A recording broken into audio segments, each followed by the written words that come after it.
मुझको कहानियां न सुना, शहर को बचा। मुझको कहानियां न सुना, शहर को बचा। बातों से मेरा दिल न लुभा, शहर को बचा। तू इसलिए है शहर का हाकिम के शहर है। तू इसलिए है शहर का हाकिम के शहर है। वो इसकी बका में तेरी बका, शहर को बचा। अस्सलाम वालेकुम, मैं नूरुल आरफीन सिद्दीकी और आप देख रहे हैं आमने सामने। जिन्होंने अल्लाह रसूल की नहीं सुनी वो इस नाबीना शायर की क्या सुनेंगे। ये मैंने उनके लिए नहीं लगाया। अगर देखा जाए तो ये एक पैगाम है हर उस मुहिब वतन पाकिस्तानी के लिए जो किसी भी मसनद पर, किसी भी मनसब पर मौजूद है, या जो मसनद और मनसब के इंतज़ार में है, या जिसके ख्वाब में भी कभी मसनद व मनसब नहीं आए। इस मुल्क की, इस शहर की बका में हम सब की बका है। अगर हम ही ना होंगे तो किस पर हुकूमत करोगे, ये बताना मकसूद था। आगे चॉइस आपकी है। एक और शेर मुझे इसी बहाने याद आ गया, हरे शजर न सही खुश्क घास रहने दे। हरे शजर न सही खुश्क घास रहने दे, ज़मीं के तन पर कुछ तो लिबास रहने दे। लेकिन यहाँ इतना बड़ा डाका पड़ गया, 40 अरब रुपए का स्कैंडल सामने आया तो ऐसा लगा कि कोहराम मच गया है। लेकिन चूंकि हम पाकिस्तानियों की एक तो मेमोरी शॉर्ट है, दूसरा हमारे पास वक्त की शदीद कमी है। हमें ढिचक वाली वीडियोस भी देखनी होती हैं और उसको फॉरवर्ड करना होता है, उस पर लाइक्स देने होते हैं, एक दूसरे से डिस्कशन करनी होती है। बाकी जो वक्त बचता है वो हम सियासतदानों की झोलझाल देख रहे होते हैं कि कौन क्या कर रहा है, कौन किसको कैसे लताड़ रहा है। इसलिए हमने इस बारे में सोचना गवारा ही नहीं किया। 40 अरब रुपए का स्कैंडल उस जगह जहां बताया गया था कि हमने एक बेहतरीन तर्ज हुक्मरानी कायम करके दिखा दिया है। तो क्या हुआ आज? क्या मैं इसलिए मिदद करने बैठा हूं उन लोगों की जिन्होंने इतने बड़े स्कैंडल को बेनकाब किया था? क्या तमाम मुल्जिमान को कैफर किरदार तक पहुंचा दिया गया? जी नहीं। नैब, जिसे दूसरों में ऐब नजर आते हैं, उसका इतना बड़ा कारनामा सामने आया कि अलमान अल हफीज इस कांड के, इस मुल्जिमान के, उनसे प्ली बार्गेन, इंग्लिश में इसको प्ली बार्गेन कहा जाता है, टेक्निकल लैंग्वेज में मैं इसको खुले बंदों सौदेबाजी कहता हूं। उन मुल्जिमान से सौदेबाजी करके और न जाने क्या कौमी खिदमत अंजाम दी गई है जनाब। मरकजी मुल्जिम मोहम्मद अयूब की प्ली बार्गेन दरखास्त मंजूर कर ली गई है। इस बदबख्त ने मजमूई तौर पर 3 अरब 45 करोड़ रुपए की बैंक ट्रांजैक्शंस की, यानी इसने 3 अरब 45 करोड़ का डाका मारा। नैब ने इसकी जो दरखास्त मंजूर की है प्ली बार्गेन की, उसके बाद अब ये 1 अरब 45 करोड़ रुपए वापस देगा। 2 करोड़ रुपए इसको इस डकैती से मुनाफा हुआ। तो इसका मतलब है कि आप करप्शन को लेजिटिमाइज कर रहे हैं इस प्ली बार्गेन के नाम पे कि आओ 2 अरब रुपए की दिहाड़ी लो। उसके बाद एक प्रेस रिलीज जारी होती है और फरमाया जाता है कि जी फलाने ने इसको मंजूर कर दिया, फलाना अपने घर से लाया था, उसके जहेज की रकम में से ये रकम डकैती फरमाई गई थी। नहीं, ये पाकिस्तानी कौम का पैसा है, ये वो पैसा है जिससे मेरी, आपकी, हमारी तरक्की का कोई बंदोबस्त होना चाहिए था। लेकिन पाकिस्तान में तरक्की अगर होती है तो या तो सिर्फ किरदारों की और या तो सिर्फ उन किरदारों के पीछे वालों की। मैं और आप मुंह देखते रह जाते हैं। मरे पर 100 दुर्रे। इस कांड में, इस डकैती में मुलव्विस 8 मुल्जिमान ने मौका पाकर दरखास्त ज़मानत भी दायर कर दी है। ज़मानत का ये हुजूर कि जब रेमंड डेविस को मिल सकती है तो आप तो कुछ बेचते ही नहीं हैं। बेहतर है कि मैं अपने मेहमानों की तरफ चले जाऊँ, मेरे साथ मौजूद हैं स्टूडियोज़ में कादिर खान मंदूखेल साहब बनफ से नफीस मेरे साथ तशरीफ़ फरमा है, पाकिस्तान पीपल्स पार्टी से इनका ताल्लुक़ है। सर आपका बहुत बहुत शुक्रिया। फिरदौस शमीम नकवी साहब पाकिस्तान तहरीक इंसाफ के रहनुमा, किसी ताल्लुक़ के मोहताज नहीं, हमारे मुस्तकिल मेहमान। सर आपकी आमद का भी बेहद मशकूर हूँ। साथ ही साथ अंजुम अकील खान साहब ऑफ PMLN भी हमारे साथ शो में शरीक होंगे। मौका गनीमत जान करके कादिर खान मंदूखेल साहब से गुफ्तगू का आगाज़ करता हूँ। सर प्ली बारगेन, जिसको मैं उर्दू में सौदेबाजी कह रहा हूँ, कोई कितना बड़ा भी फन्ने खां, कितना बड़ा भी फलाना फलाना हो, 3 अरब 45 करोड़ की डकैती के मुलजिम की 1 अरब 45 करोड़ की प्ली बारगेन की दरखास्त अपनी बैक जुम्बिश कलम मोहर से मंजूर करके वो करप्शन को लेजिटिमाइज कर रहा है, या मैं कुछ एग्जैजरेशन से काम ले रहा हूं? ये काम बिल्कुल ओके हुआ है पाकिस्तानी कौम को, इसे एक डकैती में भी आंख बंद कर लेनी चाहिए। हाँ, बहुत शुक्रिया नूर अल्फीन साहब। तो मेरे ख्याल में ये जितनी भी जेलों के अंदर डकैत बैठे हुए हैं, किसी ने कोई जेवर छीना है, किसी ने कोई किसी का घर लूट है, तो वो ये फार्मूला उनके ऊपर भी अप्लाई कर दो तो फिर ठीक है, मामला ही ख़त्म हो जाएगा। बिल्कुल। दुनिया में ऐसा कोई बेशर्म कानून आपको नज़र आया है दुनिया? आप सर्च करें पूरी दुनिया को कि बंदा पकड़ा गया, 1 अरब रुपए की गाड़ियाँ पकड़ी गई, ये 5 अरब बैंक में नकद पड़े हुए थे और लगभग 40 अरब रुपए के करप्शन किए, और अगले दिन उसने दरखास्त दी है बाबा आधे आधे कर लेते हैं। ये तो जो डाकू नहीं बांटते आपस में, आधे आधे कर लेते हैं। सवाल ये है कि इस मुल्क में, मैं आपको एक मजे की बात बताऊं, ये अफसरान कौन है नेब का? मैंने एक क्वेश्चन डाला था पिछली असम्बली में कि जरा इसका डेटा तो दो, है कौन ये लोग? पता चला 95% नॉन टेक्निकल यानी इंजीनियर, दूसरे ग्रेजुएट वो लोग थे। यानी यहाँ तो कोई वकील होना चाहिए, कोई रिटायर्ड जज होना चाहिए, कोई रिटायर्ड पुलिस अफसर होना चाहिए जो कानून जानते हो। यहाँ सारे जो है ना वो इंजीनियर और दूसरे लोग भर्ती हुए 95%। और सवाल ये है कि ऐसे लोगों के साथ ये अदारा आपने बनाया, ये तो आपने करप्शन का और उसके लिए एक दरवाज़ा खोल दिया है कि बाबा इस गेट से आओगे तो रास्ता मिलेगा, नहीं तो जेल जाओगे। तो और फिर बड़े फखरिया अंदाज में कहते हैं हमने इतने अरब रुपए की रिकवरी कर दी जी, लेकिन वो जो रकम पानी में चली गई उसका क्या है? वो 2 अरब रुपए का सीधी सीधी डकैती है। बात ये होता है ना, आम लोग जो हमारे आपके मुलाजिम या हमारे से छोटे या जो गरीब लोग हैं वो सोचते, वो कहते हैं बड़ा आसान है, डकैती डालो उसके बाद बोलो आजो आधे आधे कर। ये तो आधे आधे की मैं बात कर रहा हूँ ना, ये प्ली बार्गेन को अगर आप आम अल्फाज में कहो तो आधे आधे की बात हो रही है ना, चलो भाई कुछ तुम लोग कुछ मुझे दो, ये वाले से। सवाल ये कि ये एक जो नेब बना होता है, ये एक तो ये दायरा ही बिल्कुल गलत बना हुआ है, उससे जो गलत बना हुआ है। मैं बताऊँ, आप मुझे एक बात बताओ कि अगर खुद नेब आपको तो आजो आधे आधे करता है, मैं लफ्ज़ आधे आधे कहीं इस्तेमाल कर रहा हूँ कि ये डाकुओं के बीच में नहीं होता है, माल गनीमत जो है ना वो डकैती कर लेते फिर कहते आजो आधे आधे कर लेते। आप एंटी करप्शन जो खुदा की कसम बता रहा हूँ, आप उनको फ़ायदा कराओगे। आप किसी के खिलाफ दरख्वास्त दो, उनका आपने एंटी करप्शन अफसरान को फ़ायदा करा दिए, क्योंकि वो उसे 2, 4, 10, 20 लाख रुपए लेके छोड़ देंगे। आप FIA जाओगे तो क्या होगा मुझे एक बात, तो उससे बड़े वहाँ पे डाकू बैठे हुए हैं। आप अदालतों में जाएंगे तो बड़ा ही घर का पूरा समझना। मैं आपको तो मैं दुनिया में 141 नंबर पे ये जाएगा। अच्छा, कादिर खान मंदूखेल साहब बाकायदा कानूनदान है, मैं इसलिए सेफ प्ले कर रहा हूं। फिरदौस शमीम नकवी साहब मेरे साथ मौजूद हैं। सर आप, ये आपने बड़ी बेकायदा बात की कि वो बाकायदा कानूनदान है।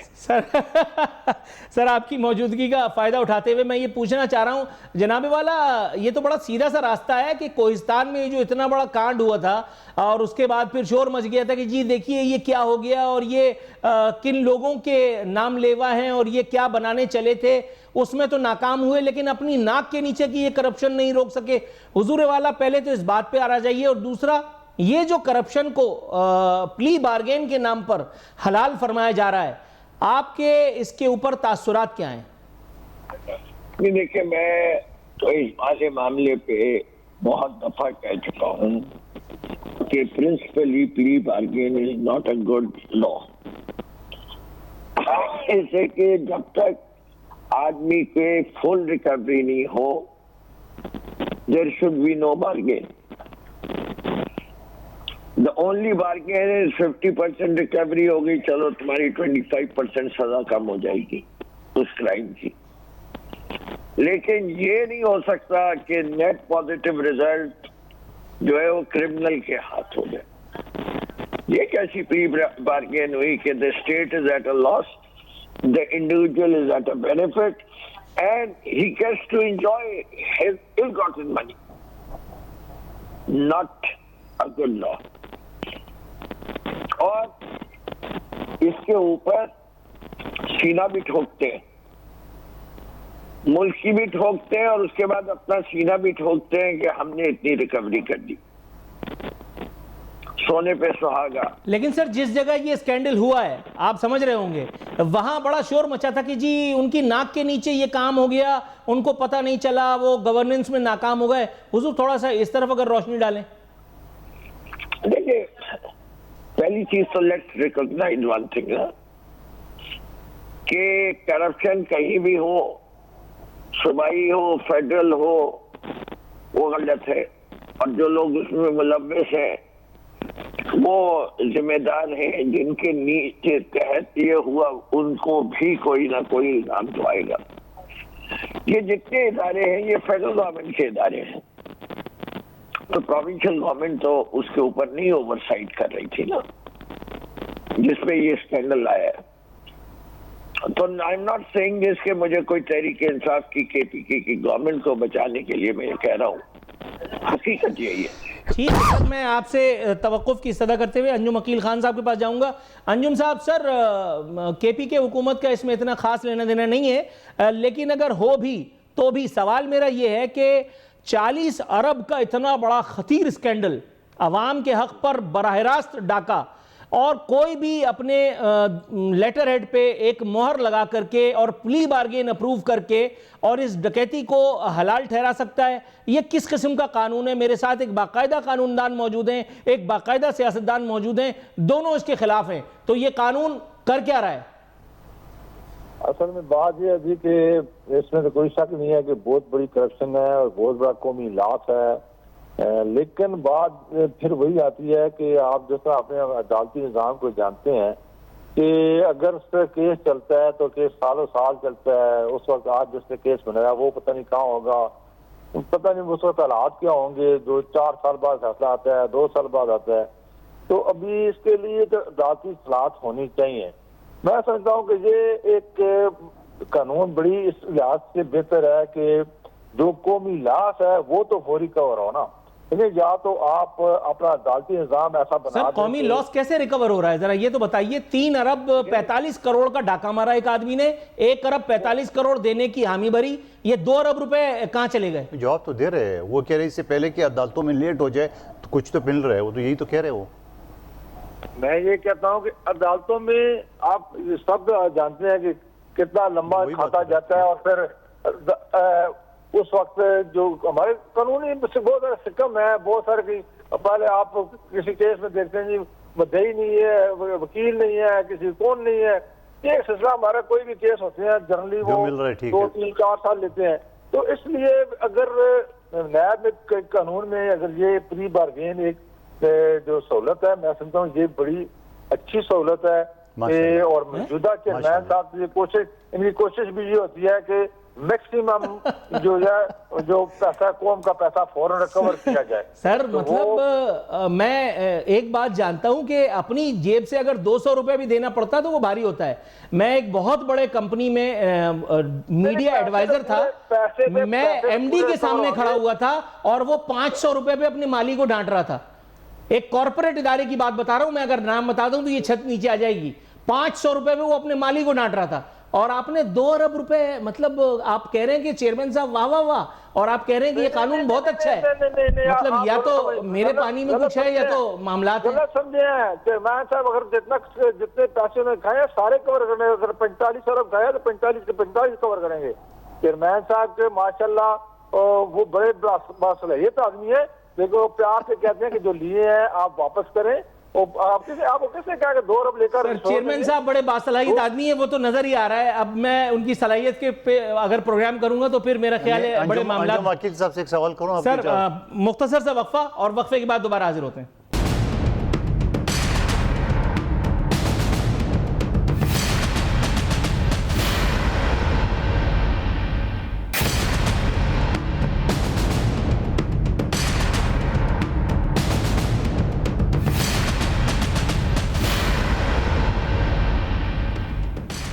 जी नाजरीन, इख्तितामी लम्हा शो के आन पहुँचे हैं और ताज़ा खबर ये है कि हम बस बिलावजह दिलपशोरी कर रहे हैं। दर हकीकत चेयरमैन साहब जो हैं वो उनका विज़न वो इंशाअल्लाह ताला कौम को इस मझदार से निकालेगा और ये कानून भी बहुत अच्छा है।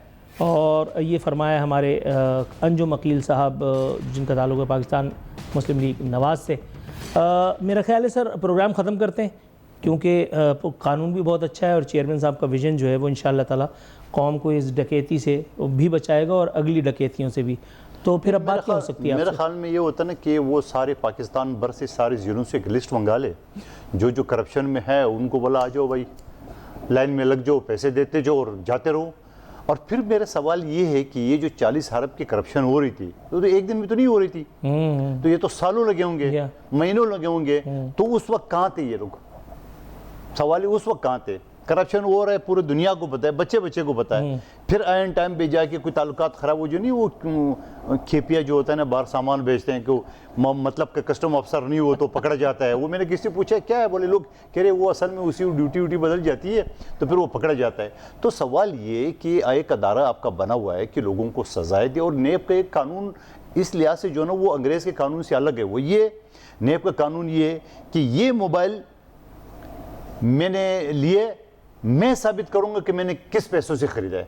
वरना जो अंग्रेज़ का कानून वो ये है कि आपके खिलाफ बाकायदा सरकारी जो वकला या सरकारी डिपार्टमेंट है वो आपके ऊपर चार्ज करता है कि ये मोबाइल आपने फलां रिश्वत के पैसों से खरीदा है। नेब का उल्टा है, नहीं आप साबित करो कि ये कोट पहना है, कहाँ से पैसा लाया। तो ये तो और सख्त कानून है। जब ये सख्त कानून है तो खुदा की कसम मेरे से अगर मेरे दादा की प्रॉपर्टी को पूछे मैं तो नहीं दे सकता हूँ जवाब कि वो कहाँ से आई है। समझे ना, जारी बात है। तो इतना सख्त के बावजूद ये चीज़ें, फिर इसके 90 दिन अंग्रेज़ के कानून में आप 200 कत्ल करें, अल्लाह ना करे, रिमांड 14 दिन है वो भी किस्तों में, या 90 दिन 3 महीने।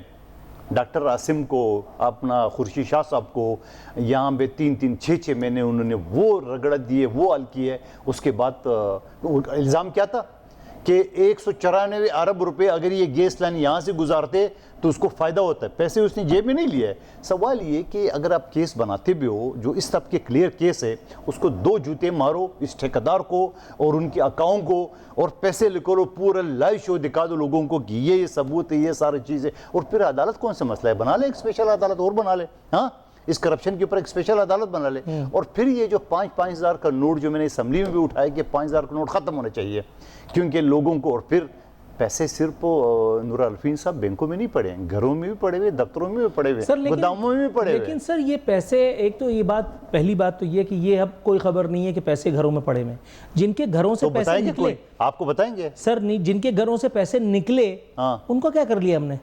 वो एक लियाकत नामी पकड़ा था, उसके बाद क्या हुआ? वो बलूचिस्तान में पकड़ा था, उसके घर से मशीन, क्या हुआ उसका?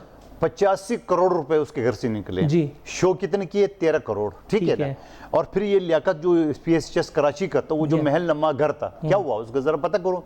सवाल ये है कि यहाँ पे पाकिस्तान जिंदाबाद हुआ ना? नहीं, सवाल ये है कि इस तरह आप कैसे करोगे? आप वही अगर सऊदी अरब वाले कानून लाओगे, जब हाथ काटोगे, पाँव काटोगे, तब जाके एक चीज़ माशरा सुधरेगा।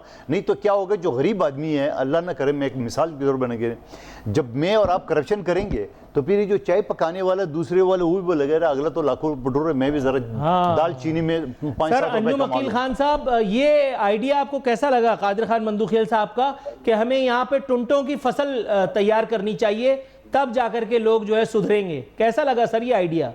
बात यह जी कि इस करप्शन को ये तो आप अप्रिशिएट करें ना कि उन्होंने पकड़ा है, ये तो आप अप्रिशिएट करें ना कि आप उन्होंने रिकवर किए हैं, सलाम करते हैं, सैल्यूट करते हैं दोनों हाथों से। अप्रिशिएट करें ना कि आप उनको, आप वो नैब की वजह से वो पैसे देने के लिए तैयार हैं। आप ये तो जो अच्छी चीज है वो अप्रिशिएट करें। जिन लोगों ने करप्शन की है उनको बिल्कुल सजा मिलनी चाहिए, लेकिन ये है करप्शन कहाँ हुई, क्यों हुई, ये भी पता करना चाहिए ना। देखो उन लोगों को जो जिन्होंने करप्शन की है, जो साथ शामिल है, सबको उन्होंने पकड़ा है और पैसे रंगे हाथों लोगों को पकड़ा है। जो अच्छा काम किया, अगर कोई दारा एक्टिव ना होता, काम ना करता तो खा जाता। आई लव यू रंगे हाथों पकड़े या नंगे हाथों, मतलब नतीजा तो ठन गोपाल है ना। मतलब आप समझ रहे हैं, स्ट्रेट 2 अरब रुपए का हिसाब इस वक्त मैं लेने से कासिर हूं। मतलब आप फरमा रहे हैं कि उनका विजन और उनका जो है वो उनकी हिम्मत और उनकी जवामर्दी और उनकी शुजात और मतलब सब कुछ, लेकिन सर मैं ये कह रहा हूं कि ये तो लेजिटिमेट कर रहे हैं। आप कानून की मिदद फरमा रहे हैं या एक कानूनदान बैठा हुआ है वो कह रहा है कि ये कानून सिरे से गलत है।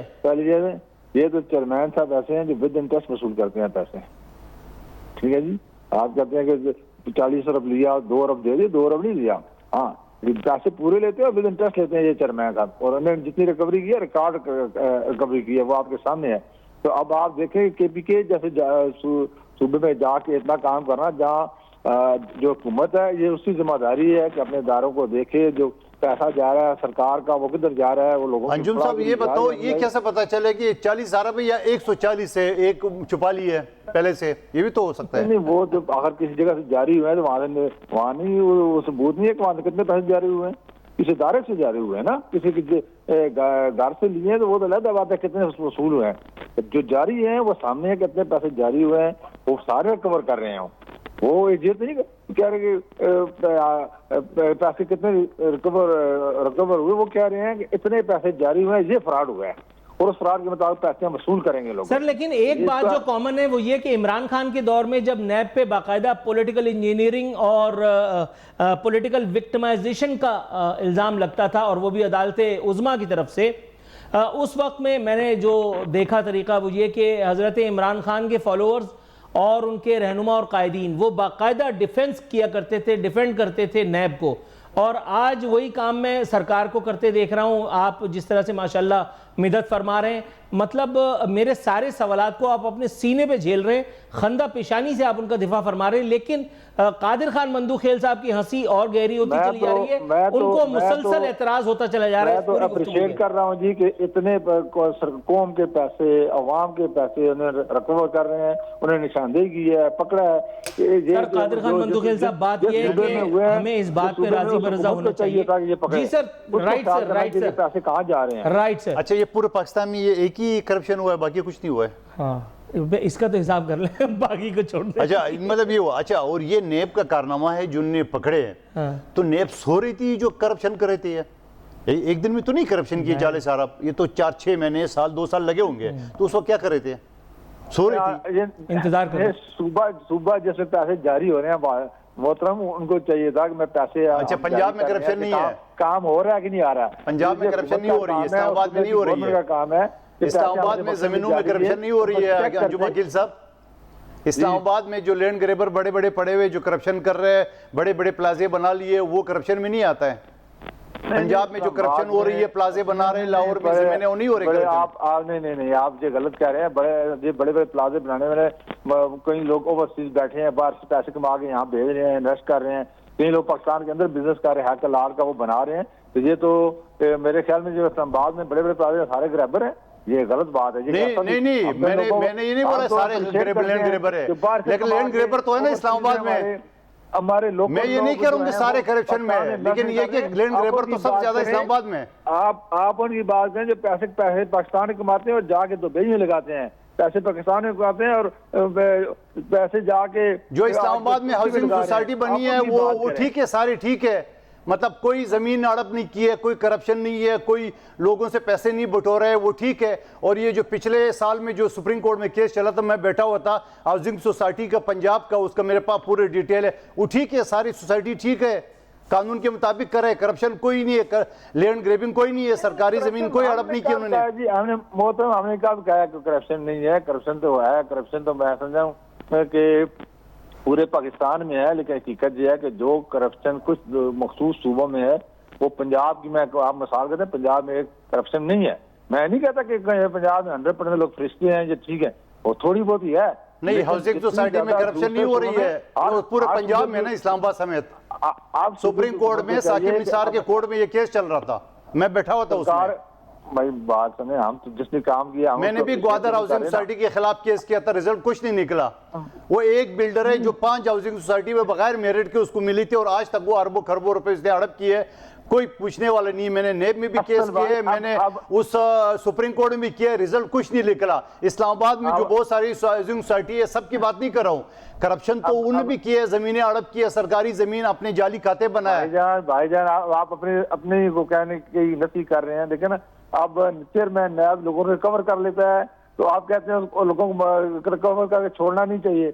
जो आपको आप क्या कहते हैं, मैं कहता हूँ जो पैसे नेब ने रिकवर किए 40 अरब का, उनको सजा दे, फांसियां चढ़ा है, उसको प्ली बार्गेन की तरह मुकमुका ना करे, कुछ लो कुछ दो, उसको सजा मिलनी चाहिए। 1 रुपए का आदमी ने चोरी की है, उसको बर्दनाक सजा मिलनी चाहिए, ताकि अगला जो ना पाकिस्तानी होशियार रहे। इस तरह तो वो जो बैंक में डकैत है उसको भी कर लो, चलो आगे आगे करते हैं। करो, अल्लाह का घर साफ करो। नाजरीन, ये थी बहस जिसका कोई नतीजा नहीं निकला। वीकेंड अच्छा मनाएं, घर से निकले, शॉपिंग करें, बच्चों के साथ खाना खाएं, इंजॉय करें। कहाँ इन सब चीज़ों में आदमी अपना टाइम ख़राब कर रहा है। चेयरमैन साहब के विजन को दाद दीजिए और शुक्र मनाइए कि 3 अरब 45 करोड़ रुपए लूटे थे, 1 अरब 45 करोड़ पे बात बन गई। इस बात पे आपने सवाल नहीं करना है कि ये 2 अरब रुपए कहाँ गए। अपना ख्याल रखिएगा। ईमान अल्लाह।